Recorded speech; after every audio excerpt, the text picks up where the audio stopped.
مساء الخير على كل مشاهدي الفضائية المصرية في كل مكان. برحب بحضراتكم معانا حلقة جديدة من برنامج تحيا مصر. هنناقش في حلقتنا النهاردة مع حضراتكم الدور الإيجابي والمثمر اللي طبعا النتائج الإيجابية اللي أثمر عنها مؤتمر المناخ العالمي، والحقيقة كمان الدور الإيجابي اللي قامت بيه مصر واللي بيشيد بيه الدول طبعا في مختلف أنحاء العالم. هنتكلم بالتفصيل أكتر عن مؤتمر المناخ العالمي وطبعا النتائج المثمرة اللي توصل ليها المؤتمر، مع ضيفنا اللي بيسعدنا بوجوده معانا الأستاذ المهندس محمد فؤاد عبد العزيز، محاضر معتمد من مركز الدراسات الاستراتيجية وباحث في مجال الطاقة المتجددة النظيفة المستدامة. أهلا بحضرتك يا مهندس. أهلا بحضرتك وأهلا بأسرة البرنامج وأهلا بالسادة المشاهدين. يعني احنا شفنا الحقيقة صورة مشرفة يفتخر بها كل المصريين. يعني المؤتمر، المناقشات، النتائج اللي توصلت ليها طبعا المناقشات عن قضايا التغير المناخي. بس خلينا طبعا في البداية واحنا بنتكلم على قضية التغير المناخي اننا يعني برضو في بداية الحلقة نوضح لكل المشاهدين ايه هي ضرورة الالتفات لقضايا التغير المناخي، وايه هي المساوئ اللي ممكن يعني تلحق بالدول لو ما تمش الالتفات للتغير المناخي. تسمحي لي بس في البداية أنا أول مرة أتشرف بطلع في البرنامج بتاع الفضائية المصرية تحيا مصر. الاسم عجبني وهي تحيا مصر فعلا. تحيا مصر بشعبها، تحيا مصر برئيسها، تحيا مصر بجيشها، تحيا مصر بشرطتها، تحيا مصر بإعلامها. احنا عايزين الفترة اللي جاية الإعلام يبقى زي حضرتك كده، يوجه الحاجات الحلوة عشان الشباب اللي طالع والعالم كله يعرف قدر مصر ومكانة مصر العظيمة. بالنسبة للموضوع المناخ، تعالوا نخاطب المواطن العربي أو المصري في كل أنحاء العالم ببساطة. يعني إيه كلمة مناخ؟ عشان هنبني عليه بقى حاجات كتيرة. كلمة مناخ حضرتك دي كلمة أصلها يوناني. المقصود بها هو الطقس السائد لفترة زمنية بتتراوح من شهر إلى آلاف السنين. زي درجة الحرارة، زي الرطوبة، زي هطول الأمطار، زي الضغط الجوي. طيب، تغير المناخ يعني إيه تغير؟ يعني تذبذب، يعني عدم استقرار، يعني ارتفاع درجات حرارة مفاجئة، يعني سقوط أمطار في وقت صيف زي ما بيحصل عندنا أو في بعض البلدان احنا بنعيشها أو بنلمسها. بيبقى الشمس طالعة شوية بنبص نلاقي رياح، شوية خريف، شوية مطر، ما بنبقاش عاملين حساباتنا عليه.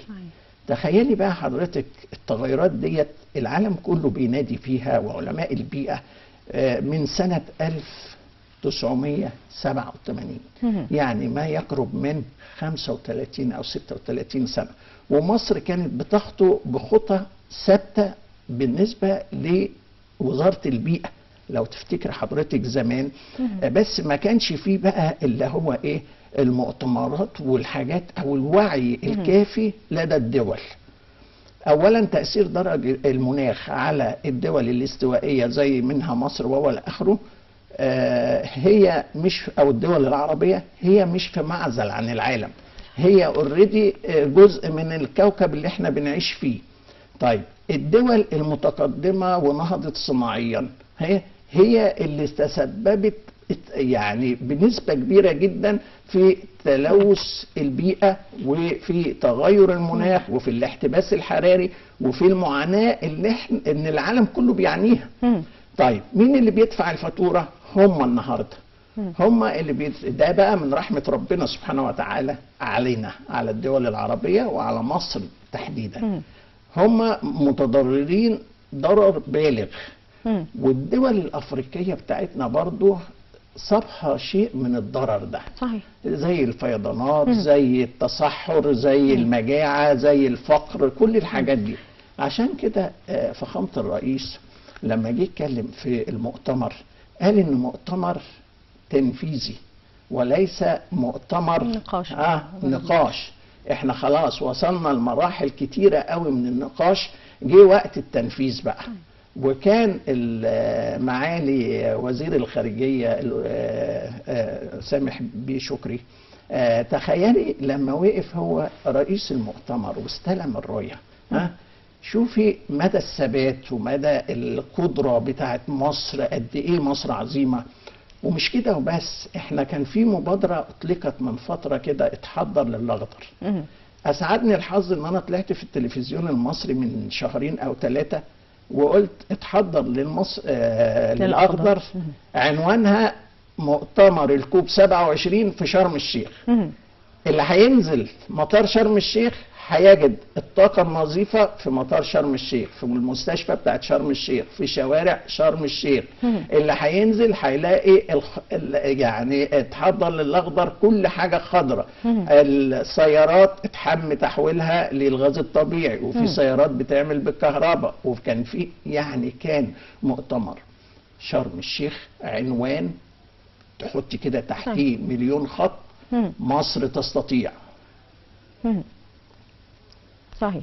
طيب يعني برضو خليني اتكلم مع حضرتك في جزئيه مهمه جدا، وهي احنا يمكن بدانا فعلا مصطلح الطاقه الخضراء او الطاقه النظيفه، بدا ان هو المصطلح يبقى دارج على اسمعنا، وبدات الناس يكون عندها الثقافه والوعي ده، خصوصا زي ما حضرتك ذكرت ان فعلا احنا في السنوات الاخيره بنشوف الدول يمكن الاربع مواسم بتكون في يوم واحد، بنلاقي فيه دول بتعاني من عواصف وفيضانات وحرائق وطبعا تغيرات مناخيه يعني او طقس شديد وسيء، وزي ما حضرتك ذكرت هو ده اللي بدا يخلي الدول فعلا ان هي تبدا تاخد خطوات. وكان طبعا الشيء اللي يخلينا احنا نفخر ان مصر هي تكون من المستضيفين لمؤتمر بالاهميه دي، وطبعا ان بنتكلم في تنفيذ. فخلينا نتكلم على الطرق والبدائل اللي كانت مطروحة من أجل طبعا يعني إحلالها مكان مصادر الطاقة الأخرى. طيب نتكلم عن الطاقة. الطاقة لها مصدرين: طاقة متجددة اللي احنا بنقول عليها الطاقة الخضراء، اللي هي بتتجدد تلقائية من ذاتها دون تدخل بشري مننا، وطاقة غير متجددة اللي احنا بنحصل عليها من الوقود الأحفوري زي الفحم، زي النفط أو البترول الخام أو الغاز الطبيعي. طيب الطاقة اللي هي ديت بتيجي عن طريق كائنات حية بتقعد مئات والسنين تحت الأرض، وبعد كده مع التحلل بتاع التربه بتبقى عن طريق ارتفاع درجات الحراره والضغوط والاخره بنقدر نستكشفها. والعالم كله بقاله اكتر من 3-4 قرون مضوا بيستخدم الطاقه الغير متجدده. هذه الطاقه قابله للنفاذ، هيجي عليها وقت لان ده بيبقى زي ريزرفوار او خزان تحت الارض، من كتر الاستخدام بيخلص. طيب احنا دلوقتي في عندنا طاقة ربنا حمى العالم كله بيها، اللي هي الطاقة المتجددة، زي الطاقة الشمسية، زي طاقة الرياح، زي الطاقة المائية الكهرومائية، زي الهيدروجين الأخضر، يعتبر أنا بقدر أولد منه طاقة وقود، وهو ده هيبقى طاقة المستقبل. والطاقة الحرارية والطاقة الحيوانية، فيها أكتر من 6-7 أنواع من الطاقة المتجددة. حضرتك حابة نتكلم في أنا هرجع بعد الفصل أتكلم مع حضرتك في جزئية مهمة، لأن الحمد لله طبعا إن مصر بتتمتع بمصادر عديدة من الطاقة اللي يمكن استخدامها طبعا كمصادر طاقة نظيفة وطاقة خضراء. ولكن بعد الفاصل هنروح لفاصل سريع، هستأذن حضرتك ونرجع مرة ثانية. مشاهدينا خليكم معنا. مصر بجد اللي ما شافهاش يبقى حياته لسه ما عاشهاش.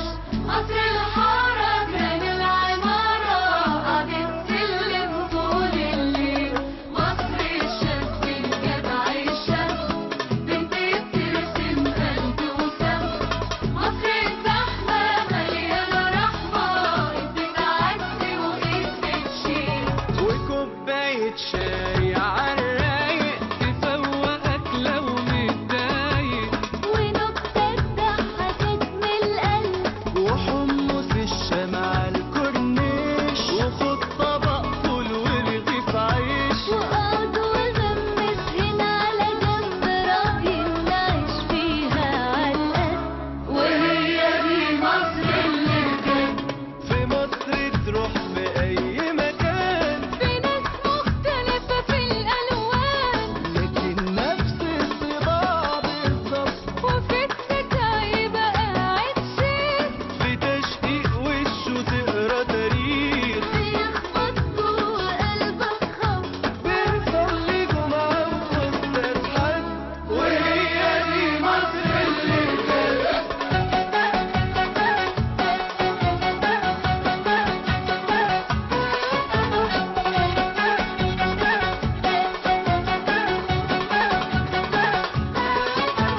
لسه مكملين مع حضراتكم مشاهدينا، وقبل الفاصل كنا بنتكلم مع المهندس محمد على مصادر الطاقة النظيفة أو المتجددة أو الطاقة الخضراء، والمصطلح اللي احنا بقينا حابين ان احنا يكون هو ده المصطلح الدارج، الطاقة النظيفة والخضراء اللي نستخدمها. الحمد لله مصر مناخها موفر ليها انها تقدر يعني في أكتر من يعني وسيلة لاستخدام مصادر الطاقة، وأعتقد كمان ان احنا تميزنا في استخدام مصادر الطاقة زي الطاقة الشمسية وطاقة الرياح.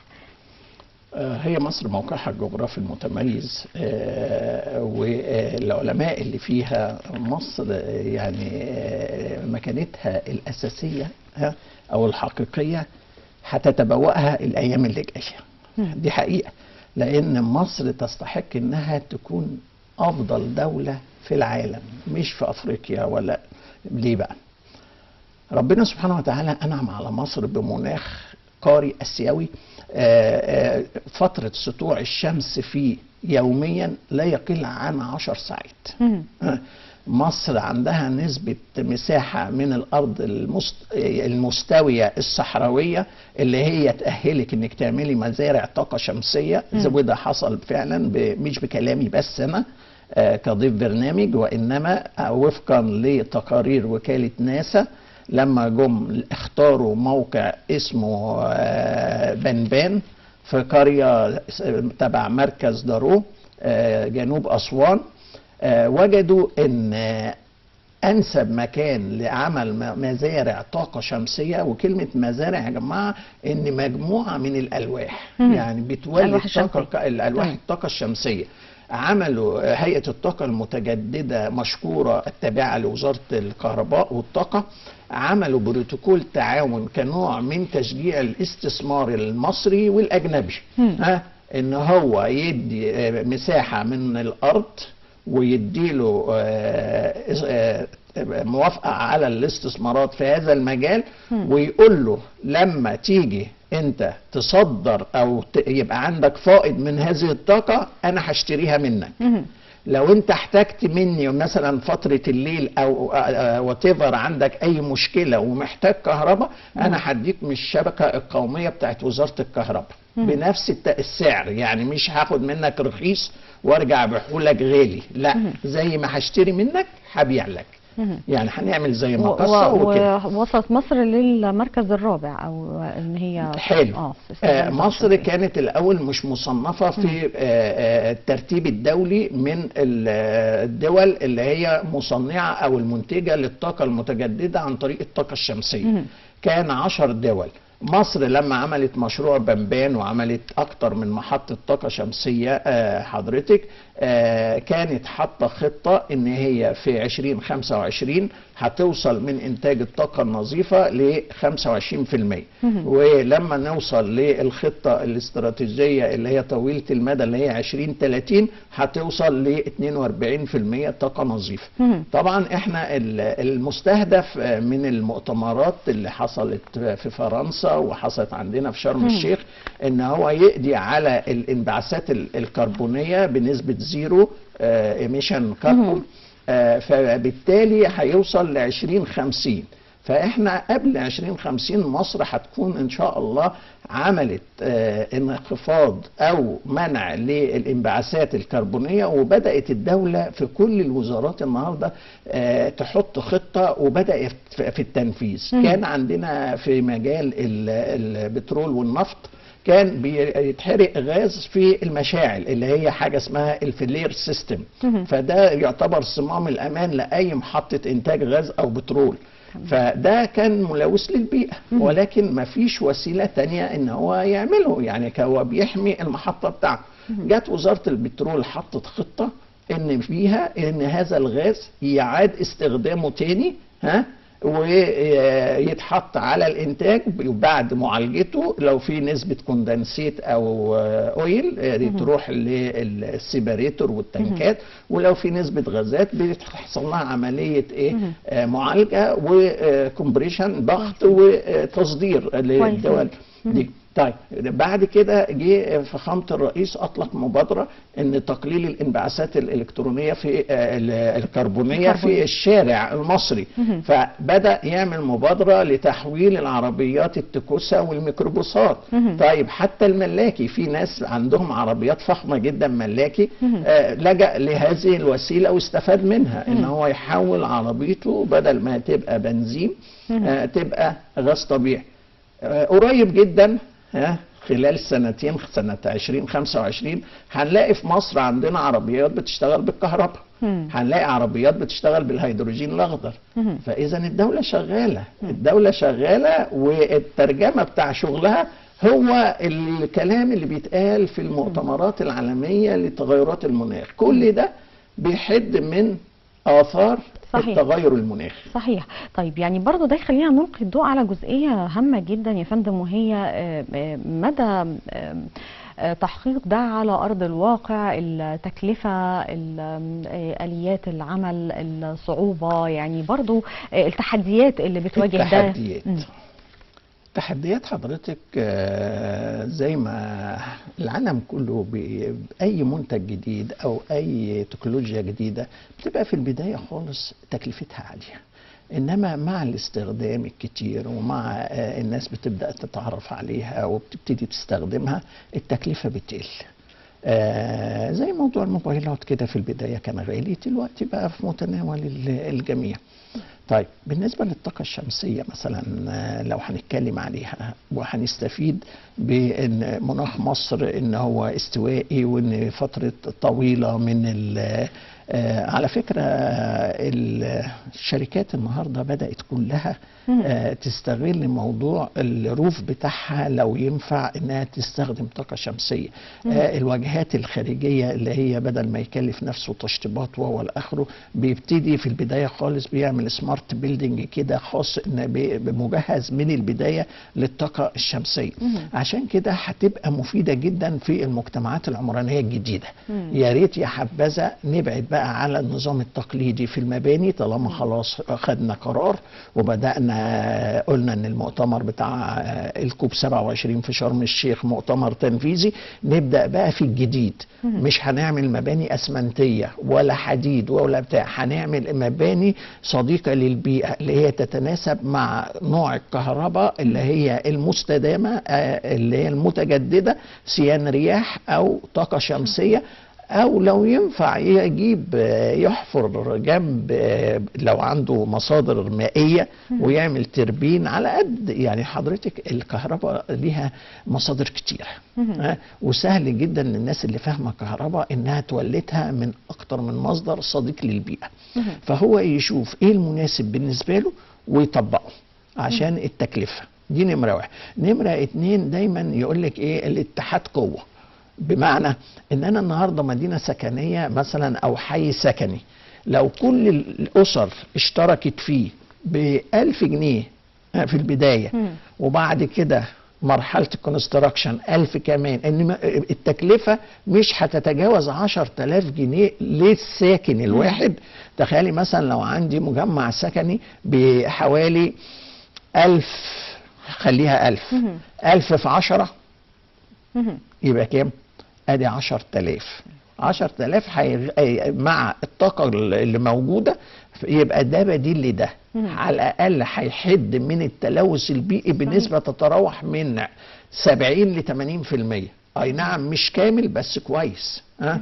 يعني وبعدين الطاقة الشمسية ليها مزايا كتيرة، ممكن استخدمها في حفر الآبار، وممكن استخدمها في الصوب الزراعيه، ممكن استخدمها في اناره زي ما بتشوفي في اعمده الاناره في الشوارع، ممكن استخدمها في معسكرات صيانه طلبه مدينه جامعيه او قوات مسلحه او في الحياه المدنيه.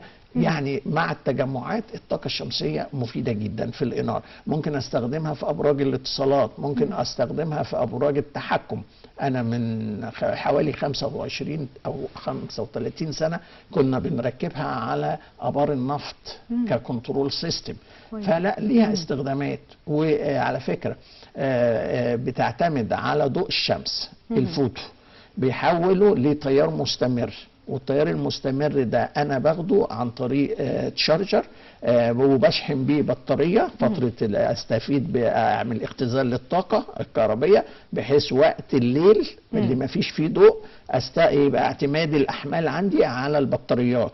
تمام. وممكن اعمل لها انفرتر، ادخلها على انفرتر، احول التيار المستمر لتيار متردد، عشان لو عايز اشغل مروحه، عايز اشغل اضاءه المنازل، عايز استخدم خلاط في البيت، سخان، اي حاجه. طيب الجزء الثاني بقى من الطاقه الشمسيه بيعتمد على الحراره اللي هي الاشعه فوق البنفسجيه. دي بيبقى بستفيد بيها باغراض التسخين والتدفئه. تمام. بمعنى ان انا لو عندي مثلا شركه، عندي الموظفين عايزه تشرب مشروبات ساخنه، يبقى باخد درجه الحراره بتاعت السخان بتوصل لي مثلا ل 80 درجه من السخان الشمسي. كويس. محتاج قد ايه عشان تغلي؟ محتاج توصل ل 15 درجه او 18 درجه. طيب في الظروف العاديه انا بحتاج بالامبيانت تمبريتشر الميه بتاعت الحنفيه وفقا لدرجه حراره الجو، يعني 20 25. فشوفي انا وفرت قد ايه.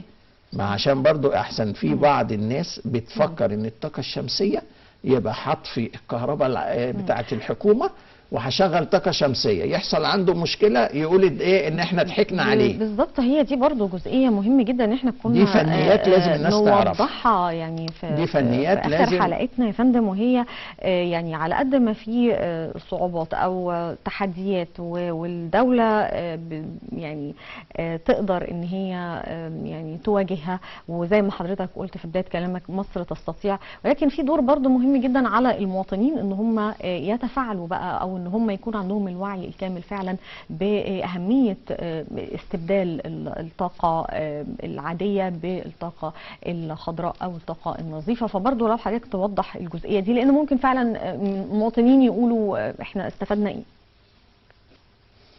مزايا الطاقة المتجددة طبعا أهم حاجة إن هي بتحافظ لي على البيئة، غير ملوثة للبيئة، بتحافظ على صحة الإنسان من التلوث. طاقة نظيفة، طاقة خضراء، بستخدمها في متناول الإيد، ممكن أستخدمها في المناطق النائية، ممكن أستخدمها في المباني، ممكن أستخدمها في المصانع، ممكن أستخدمها في المعسكرات، ممكن استخدمها في الانتاج الزراعي وتجفيف المنتجات الزراعيه، في السواب الزراعيه، في حفر ابار المياه. بس في الحالات دي هضطر اجيب طرمبات تعمل بهذه التكنولوجيا. يعني الحقيقه برضو لازم نوعد مشاهدينا ان حضرتك تكون موجود معانا في حلقه اخرى، ان احنا محتاجين فعلا حلقات نتكلم فيها على استخدام مصادر الطاقه المتجدده او الطاقه النظيفه والخضراء، نتكلم عن الابعاد الاقتصاديه، نتكلم عن الابعاد البيئيه. يعني الحقيقه في جوانب كتيره لسه محتاجين ان احنا نناقشها مع حضرتك، ولكن احنا سعداء جدا بوجود حضرتك معانا النهارده. الاستاذ المهندس محمد فؤاد عبد العزيز، محاضر معتمد من مركز الدراسات الاستراتيجيه وباحث في مجال الطاقه المتجدده النظيفه المستدامه. بشكر حضرتك جدا وجودك معانا. شكرا لحضرتك وشكرا لاسره البرنامج وشكرا للساده المشاهدين، وانا تحت امركم ان شاء الله يبقى في برامج توعيه وللشعب المصري والعربي.